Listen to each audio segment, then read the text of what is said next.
Praise the Lord, everybody. I'm glad to be here. As you've been told, I'm James Ogutu. I was here between 2010 and 2014. And graduated 2015. I served in various dockets. When I arrived in 2010, I served in the evangelistic team that I was in. And then after that, for 2 years, I served there for 2 years. I was also in creative arts. I think we had the first talent night in 2010, and I was a first year. And then 2 years I served in the exec, one as the dad, the manifest head. I think the name manifest was coined also when I was in first year, and George. And then later on, I became the chair of the union, and then I became the chair that came up with the constitution that we've been amending over time. And we are here. We thank God. I think I graduated 2015, I got married 2016.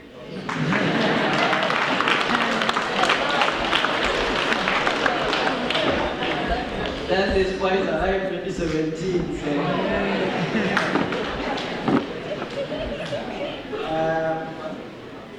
I started dating in 2013, right? September.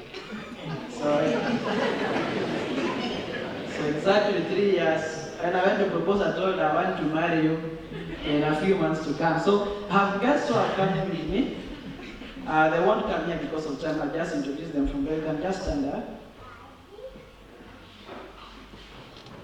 So I've been joined by my friends. They've been with me since morning. Byron and the wife Christine.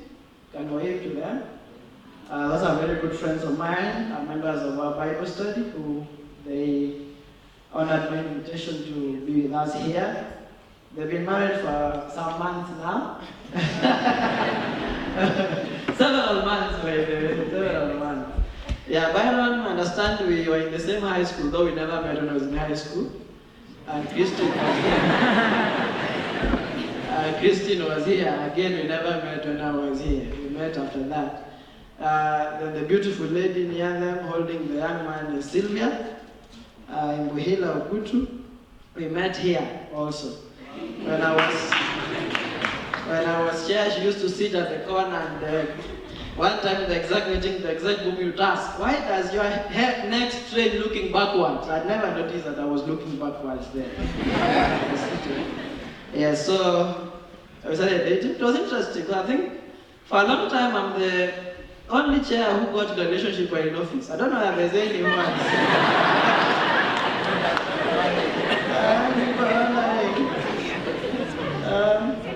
So it was good. So I got a relationship. I was summoned immediately by the chaplain because when the chairman starts getting a relationship, it's good. So it has been a great journey, and we are glad to be here. The gentleman is carrying is Minkalo Chukuchu.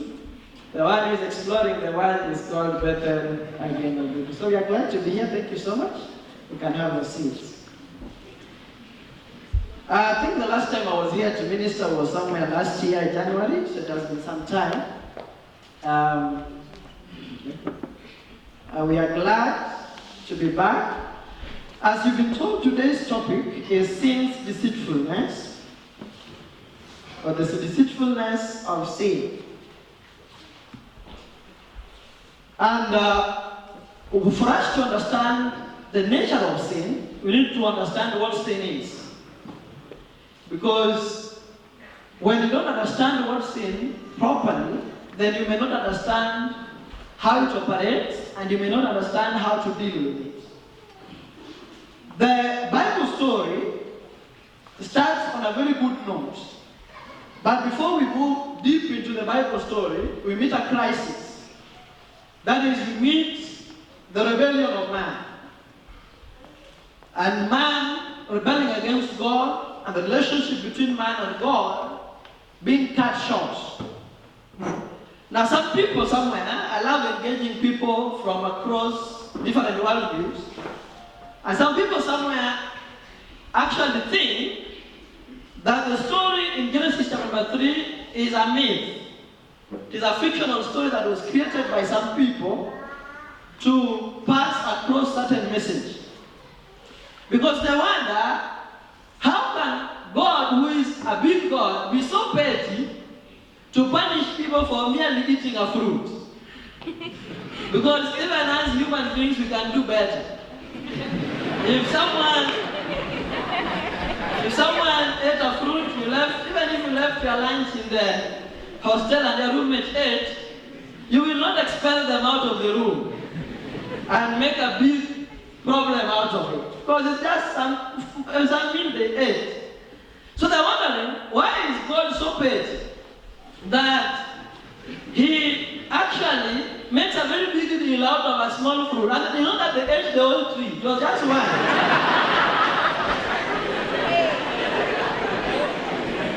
It was just one fruit. So I also challenged them and gave them a task. That we all know that a flag is a mere piece of cloth. And there are several pieces of cloth.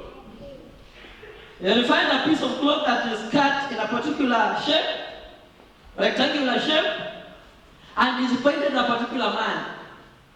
So I told them, I want you to do this. Because the flag is a mere piece of cloth, just go and get one flag and burn it. Get somewhere, an open space, and burn it. Even you can dare you try.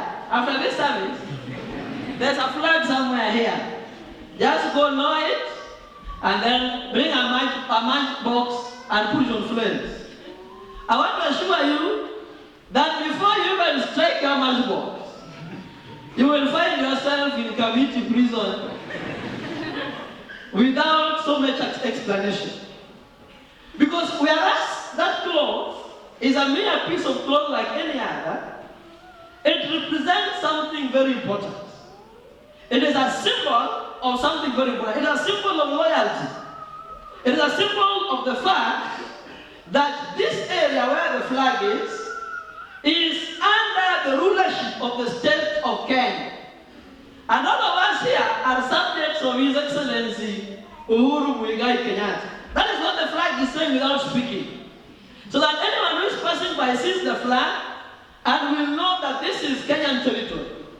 So that the laws that govern here are laws that Uhuru himself has signed into law. He signed a bill into law and it affects you.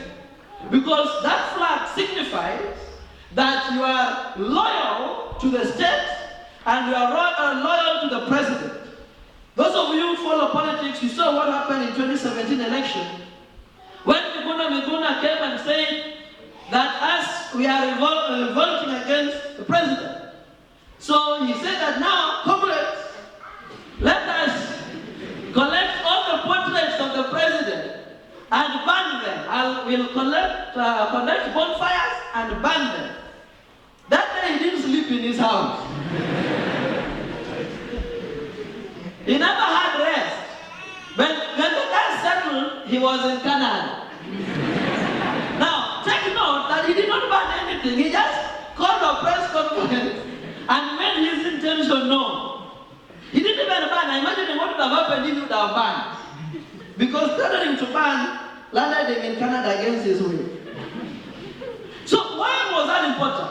Yet, that was just a portrait he was threatening, which another portrait can be made. He can burn, they make another one. He burns another, they make another one. He burns, they make another one. But that threat that he gave made him to be deported. Because burning of the president's portrait means that you are declaring independence from that president. It means that you are now saying, I'm no longer part of your rulership. I'm free, I'm on my own. So the fruit of the tree of knowledge was a symbol of loyalty. It was like a flag that when you see, you know that this area is under a particular jurisdiction. And God told them that when you eat of it, then you'll die, because eating of it will mean that you are independent of me now. And that is what happened. And that is why, before Satan came and preached some nice gospel to Eve and Adam, they never even bothered about the flag. In fact, about the fruit. They just used to pass there, see it, and no idea even rings in their mind. They would go eat the other trees they are allowed to eat, and life was good. But then the serpent came, the Bible says, I want us to look at it in chapter number 3 of Genesis. It says, now the snake was more crafty than any of the wild animals the Lord God had made. He said to the woman, did God really say, you must not eat from any tree in the garden? The woman said to the snake, we may eat fruit from the trees in the garden, but God did say, you must not eat fruit from the tree that's in the middle of the garden, and you must not touch it, or you will die. You will certainly not die, the snake said to the woman, for God knows that when you eat from it, your eyes will be open, and you will be like God, knowing good and evil.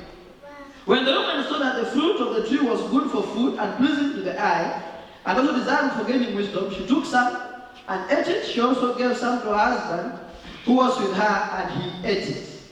Then the eyes of both of them were opened, and they realized that they were naked. So they sewed fig leaves together and made coverings for themselves.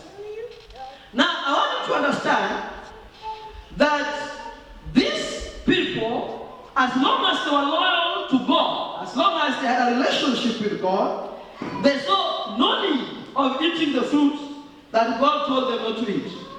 And Satan came and Satan convinced them that when you eat of that fruit, God knows that you shan't be like him. You will know good and evil like he does, and you will be like him. And if you go ahead to verse 22, the Bible actually says, God himself acknowledging, let us look at verse 22 of the same chapter. It says, and the Lord God said, the man has now become like one of us, knowing good and evil. He must not be allowed to reach out his hand and take also from the tree of life and eat and live forever. So the Lord God banished him from the Garden of Eden to work the ground from which he had been taken. After he drove the man out, he placed on the east side of the Garden of Eden cherubim and a flaming sword, flashing back and forth to guard the way to the tree of life. So God realized these people are now like one of us. Now I want you to understand something. That when you see the way God was creating, Genesis chapter number 1, God said everything he created was good. He said, let there be light, and there was light. And God saw the light and saw that it was good. He separated light and darkness. Then he went on, and everything he did, the Bible says, was good. Now, why is that important? That is important because God is a standard of goodness. Now, I want you to help me, this young man. They are helping me to preach, so help me there. So they were saying there that God is the standard of goodness. However, when man ate of the tree of knowledge, man became another standard of goodness. He became a parallel standard of goodness. So that we have two standards of goodness now. So God says that these people are not become like us. They are a standard just like God is a standard. And I want to tell you here, those of you are listening to me, that in this home, we have only 2 points of reference. Some of us here, and I think the minority, have God as their standard. Then I'm suspecting the majority have themselves as the standard. So much so that your goodness and your righteousness is referenced on yourself and fellow men like you. Jesus had a problem with the Pharisees. I remember when I was in first year, and they were doing physics 1. A very ambitious first year student who has come to get first class honors. And nothing else. So our lecturer was teaching physics 1, and I felt those things he was teaching was too simple. Of course, he had given us notes. I think there were 4 pages. So he announced a card. And I looked at those notes and I said, no, these ones are too simple. I went to the library. So I had big books. Some were in 1972, some big books. My table was very busy.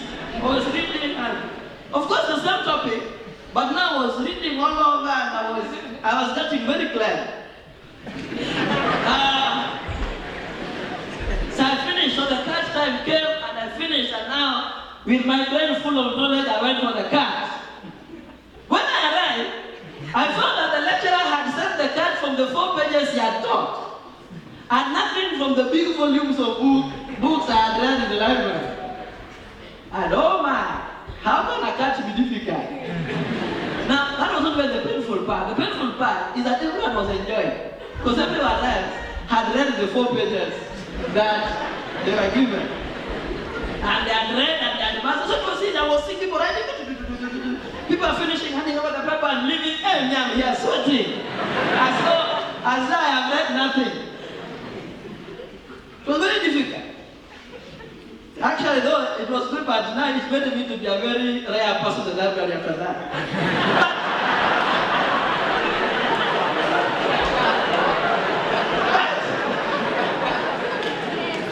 Because I realized that this life for you to survive, notes and handouts are much better than those big things that. So, when the results came, I didn't want people to see my pen. Because the other people were happy, I was not.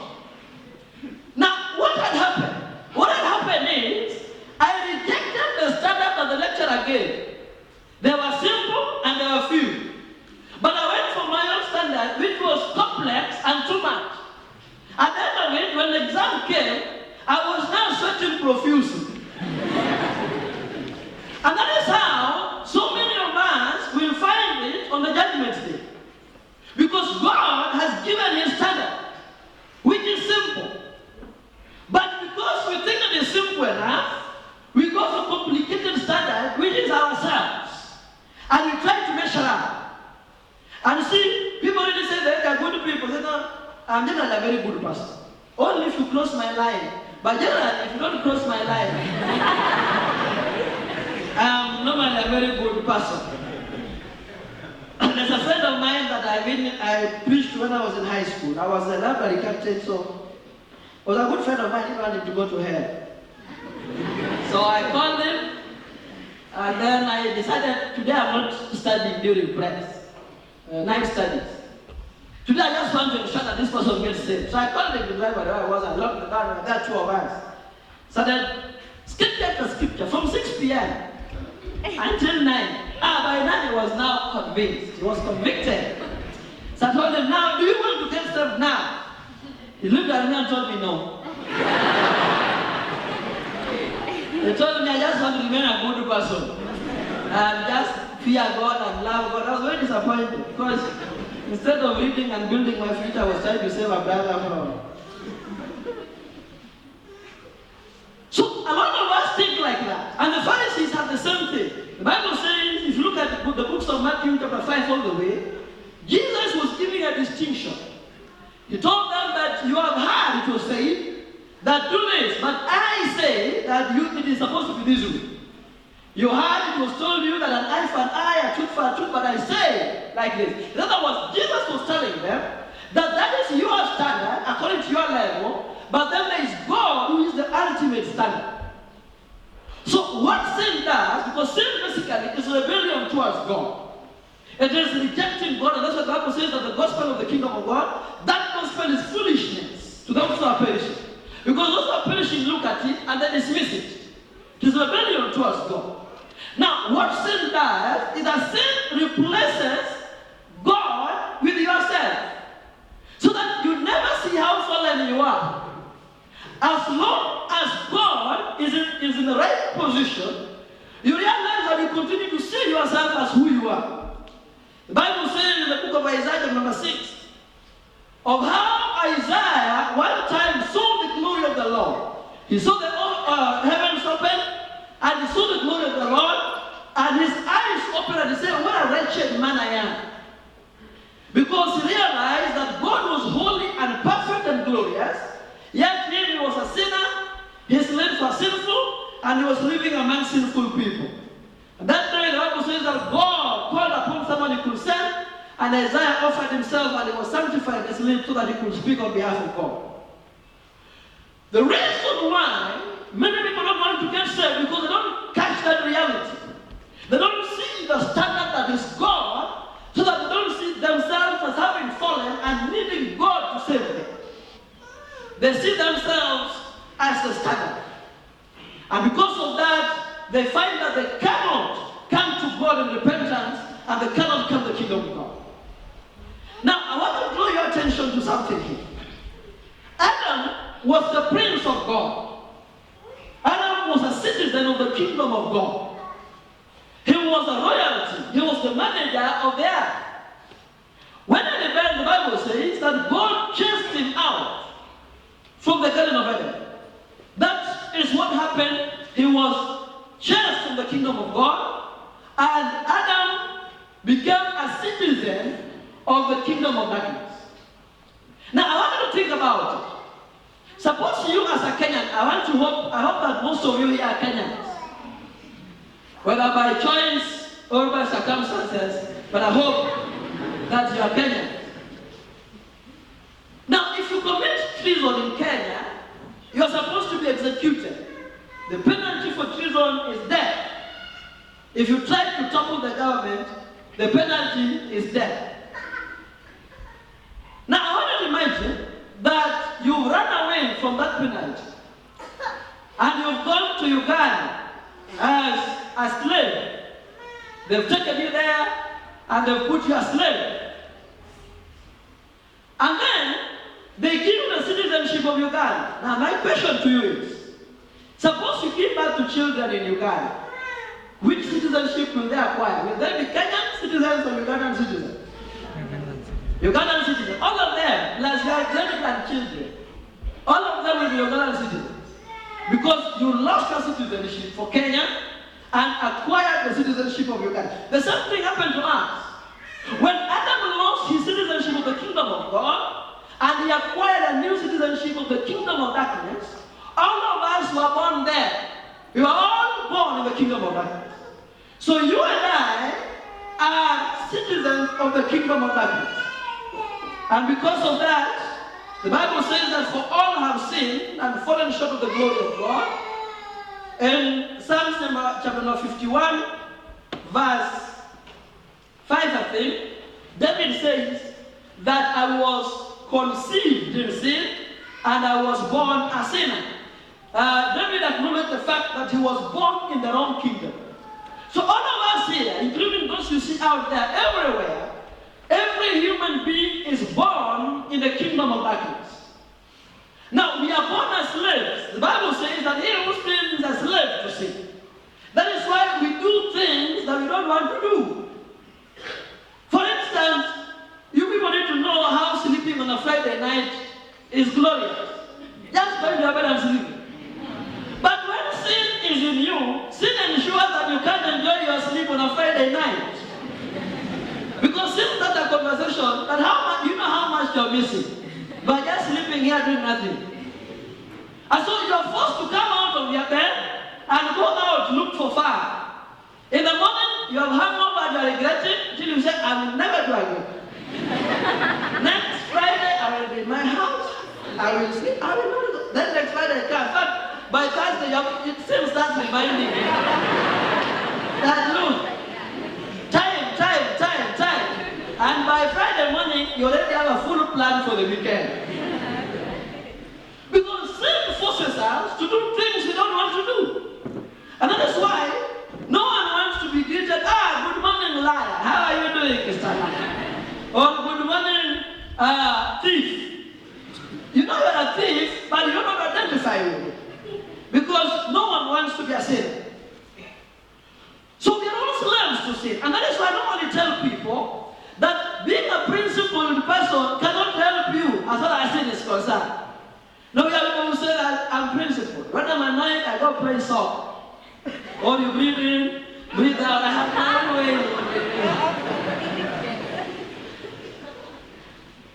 My friend, the day principles will collapse. Ask 50 years or 40 years if you're a first year. Some of them came around very principled. And those principles didn't even go beyond second year.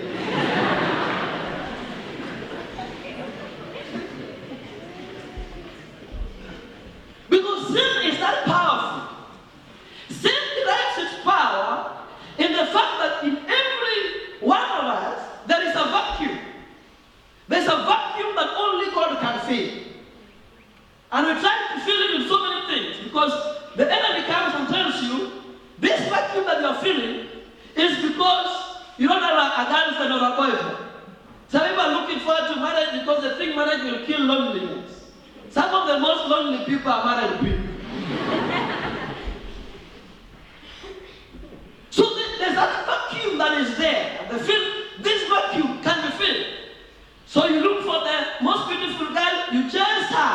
for as long as she wants to be chased. And then finally you get her. Once you get her, you do everything you allow each other to do. And then you realize you're still empty. Then you also realize another more beautiful one has overtaken her. You know, she was in a particular scale. Another one has just passed her with beauty. Then another one is under the one. That's the other. You leave this one, you go for the other one. And you go on like that, towards death. The Bible says that the wages of sin is death. So you move in that man. That's what Jesus said, that go through the narrow road, because the narrow road is the road where God is the standard.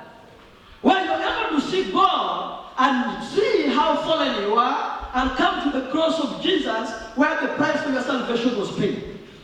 And from there you can receive forgiveness unmerited and you can be converted back to the kingdom of God. So that is why the gospel is relevant for the robber as it is for the good person. Because the good person is a citizen of the kingdom of darkness. The robber is a citizen of the kingdom of darkness. That now the robber is more a loyal citizen than the good person. If Satan was to reward them, he will reward the other one. Because you are not adding much value to the kingdom of darkness.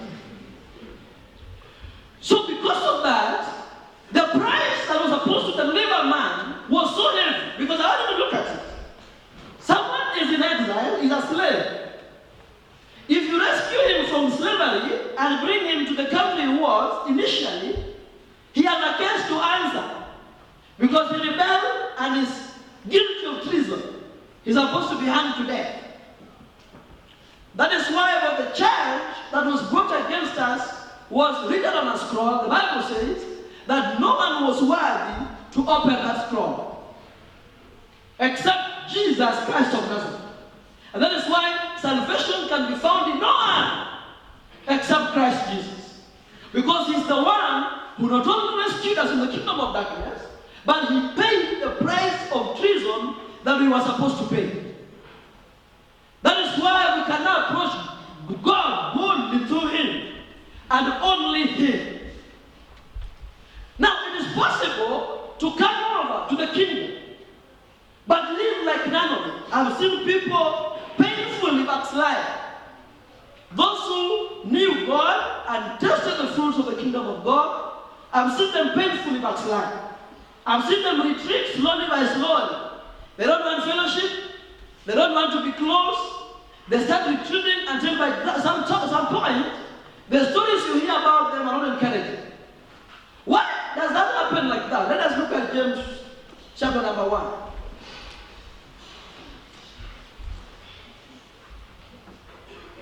Verse 13 says, when tempted, no one should say, God is tempting me, for God cannot be tempted by evil, nor does it tempt anyone, but each person is tempted when they are dragged away by their own evil desire and enticed.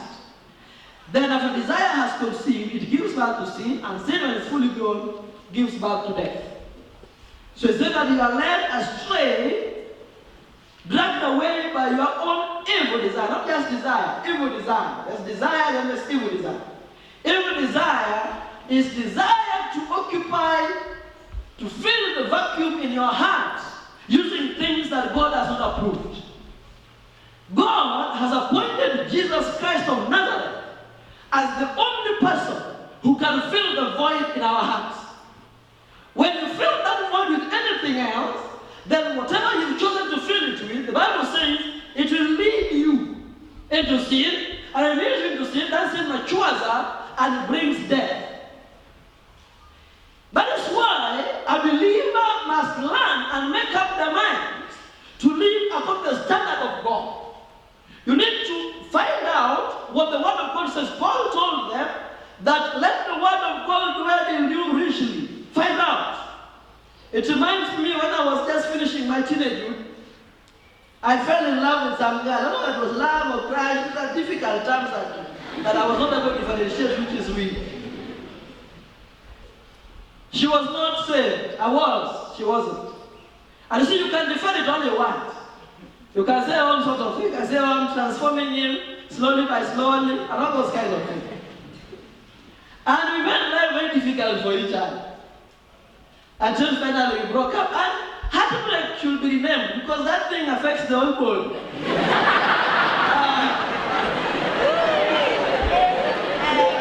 It doesn't just affect the heart. Somehow it starts at the heart, but it goes and spreads to all parts of the body. You feel you have a headache, you are going to weak, you are almost falling down. And there's a way it just affects everything. Those of you who have not experienced it, may God bless you.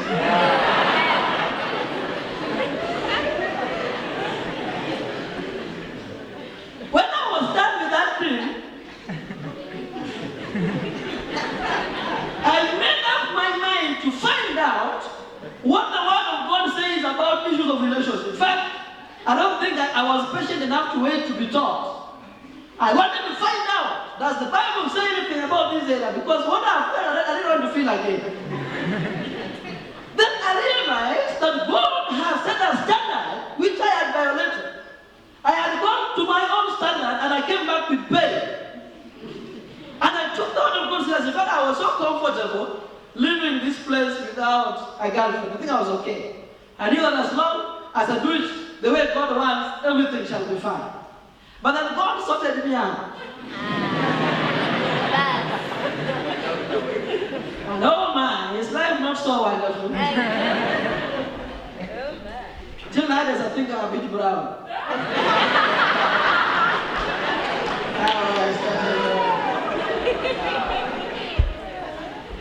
Now, a story is told when David, the Ark of the Covenant had been taken by the Philistines, and David one time felt he needed to go and bring the Ark of the Covenant. So David thought, what can I do? Thought, what I need to do, let me buy a new car. It's like today, buying a Range Rover or some serious machine. I don't know which one now is it. So then you got to buy serious car. So he did. And they went and carried the car. And they came and they were dancing. The Bible says at some point, the cart toppled and the Ark of the Covenant was supposed to fall down. Then someone called Uzzah, passionate about the Ark of the Covenant, went to hold it from falling. The Bible says that God struck him dead. And David was disappointed. So David looked around and he found some guy called Obed, who had a house in Edom. He was an Edom. So he said, this one, even if he dies, there's no problem. He took the ark and kept in Obed's house. Then he went back to Jerusalem. So later on, news came to him that David, Obed is prosperous one. That ark has made him prosperous all around. Then David realized the ark is not the problem. There's something that he did that was wrong. Then David went to the law of Moses. And he found that the law was clear on how the ark was supposed to be handled. The law said that the Levites were supposed to carry the ark on their shoulders. Just see how affordable that one is. There were just four of them, one here, the other, then they were supposed to carry and march as they sang to the Lord. Not a new ark, a new cart. So David went ahead and sacrificed the Levites, and they went and removed the ark from Obed-Edom to Jerusalem. Why did it work? It worked because David went to find out what is the standard of God pertaining the Ark of the Covenant. And let me tell you something. If you could just align your life with the standard of God, a lot of the problems you go through will be solved. I'll tell you for free. That is why I resigned from counseling. Because when you are counseling people, they went to wrong standards, came up with problems, and they don't want the standard of God. They want you to give them an alternative wrong standard.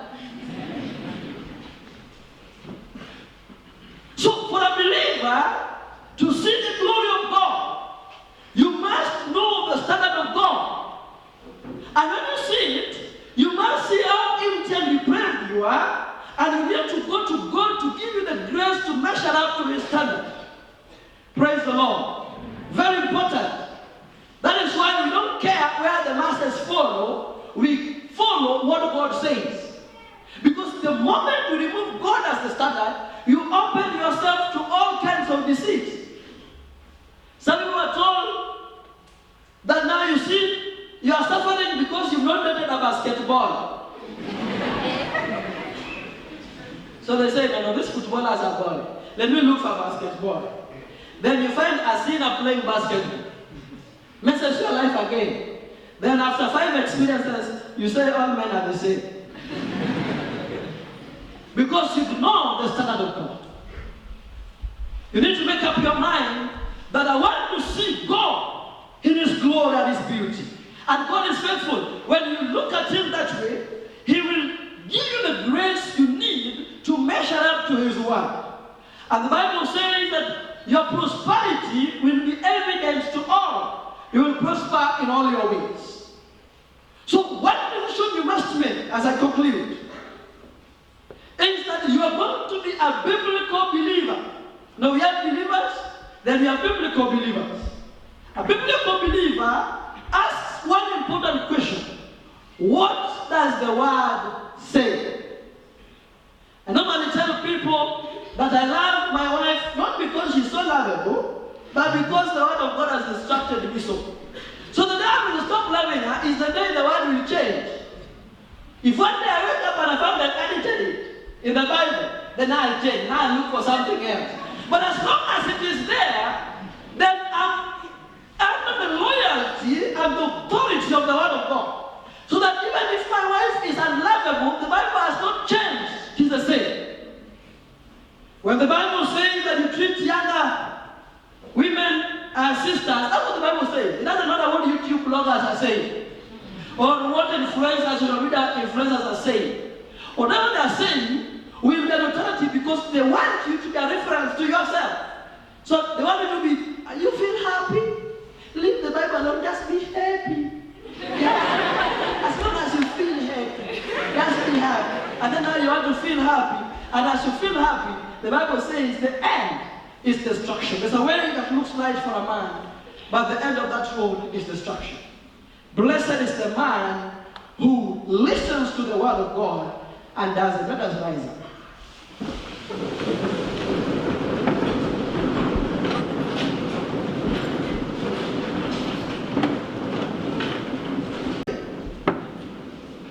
In case there's anyone here who is not born again, feel free to be born again. That's where it starts.